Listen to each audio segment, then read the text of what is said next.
जय माता दी, हर हर महादेव, जय माँ काली। आशा करती हूँ सब अच्छे होंगे, स्वस्थ होंगे।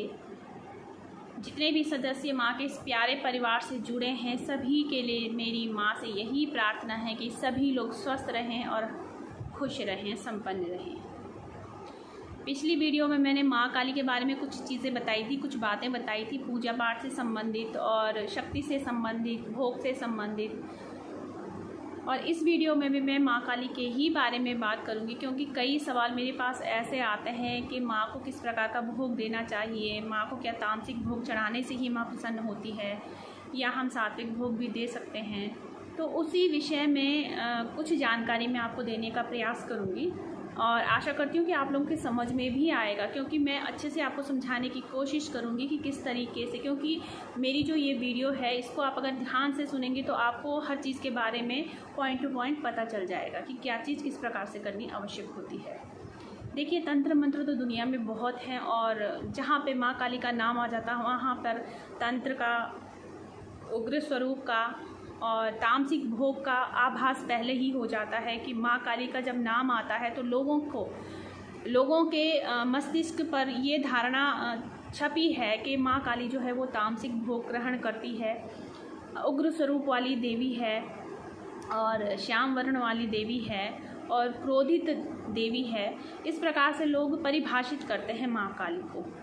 तो माँ काली का स्वरूप तो जैसे मैंने अभी भी कहा कि माँ काली के स्वरूप के बारे में अगर हम कोई हमारे आगे कोई चित्र उभर करके आता है तो क्रोधित स्वरूप आता है, श्याम वर्ण आता है और संहारकर्ता के रूप में माँ नज़र आती है और एक युद्ध का सचित्रण हमारे सामने उभर करके आता है।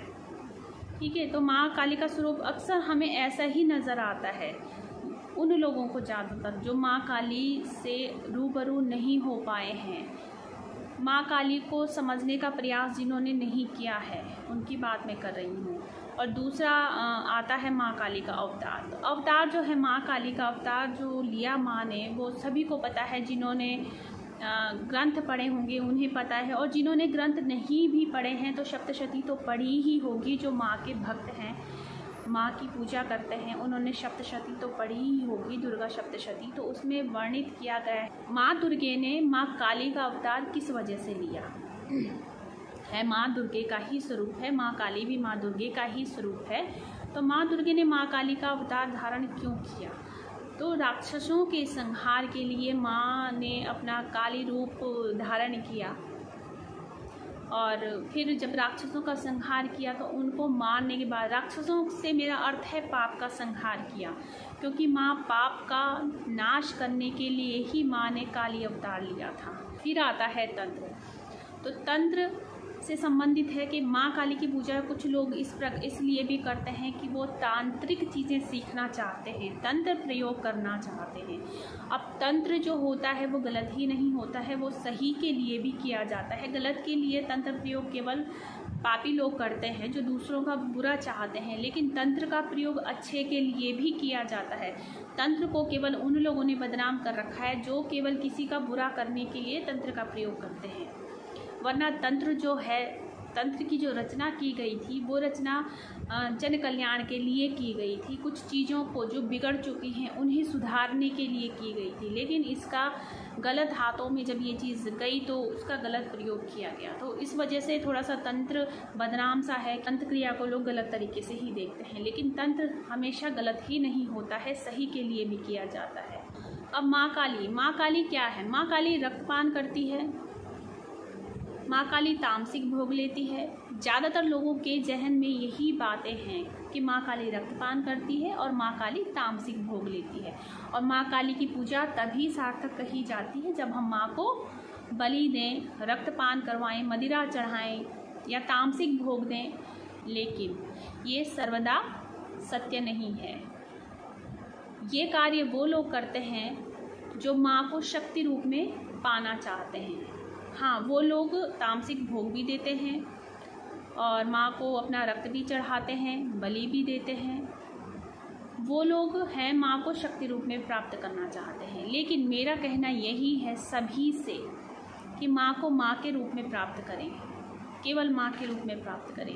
आपको माँ के साथ शक्ति स्वतः ही मिल जाएगी, लेकिन आप केवल अगर शक्ति के रूप में माँ को पाना चाहते हैं तो माँ आपको कभी नहीं मिल सकती।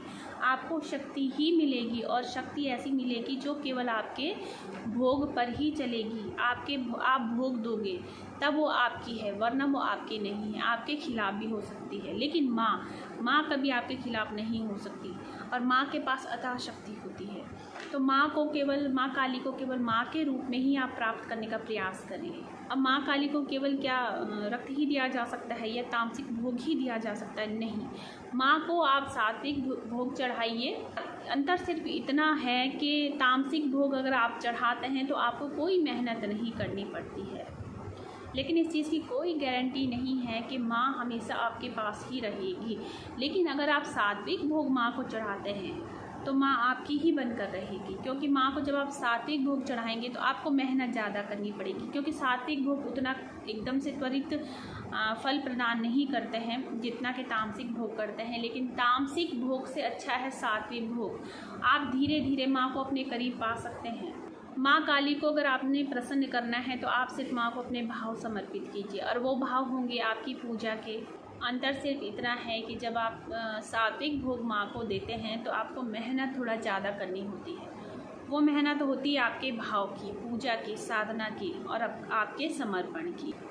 माँ को भोग जो आप सात्विक देंगे, आप लौंग, बताशा, माँ को फलों का भोग चढ़ा सकते हैं, माँ को खीर का भोग चढ़ा सकते हैं, माँ को हलवे का भोग चढ़ा सकते हैं, और जो भी आप स्वयं ग्रहण करते हैं माँ को वो भोग चढ़ाइए। आप प्रेम से चढ़ाइए, भाव से चढ़ाइए।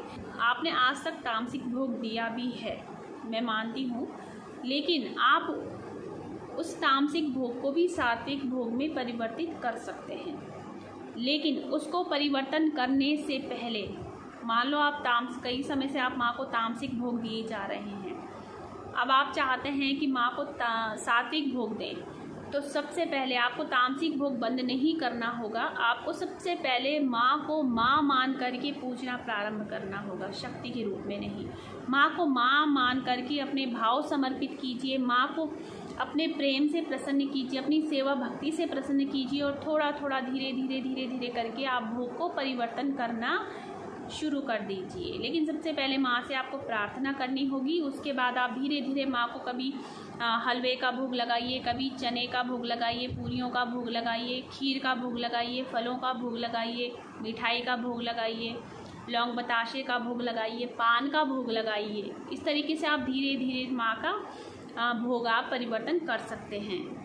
फिर जब माँ आपके भाव से मोहित हो जाएगी, प्रसन्न हो जाएगी, तो वो माँ के पूरे स्वरूप में आपके सामने प्रकट हो जाएगी, और वो माँ के रूप में ही आपसे प्रसन्न होगी, एक बच्चे के रूप में आपको अपना पूरा प्रेम दे देगी।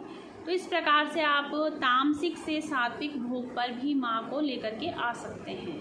फिर जब आप माँ की छवि देखेंगे, जो उसके बाद जब आप सात्विक भोग पर माँ को ले आएंगे, तो उसके बाद माँ की छवि जो देखेंगे, आप स्वयं कहेंगे कि ये छवि आपने पहले कभी नहीं देखी थी, क्योंकि माँ का जो भाव सात्विक भोग पर दिखाई देता है वो भाव तामसिक भोग पर नहीं दिखाई देता है। तामसिक भोग केवल कार्य करवाने के लिए प्रयोग किए जाते हैं, और सात्विक भोग माँ को अपना बनाने के लिए प्रयोग किए जाते हैं। तो माँ काली को आप सात्विक भोग चढ़ाइए और अपना प्रेम माँ को समर्पित कीजिए, अपने भाव माँ को समर्पित कीजिए। जय माता दी। हर हर महादेव। जय माँ काली।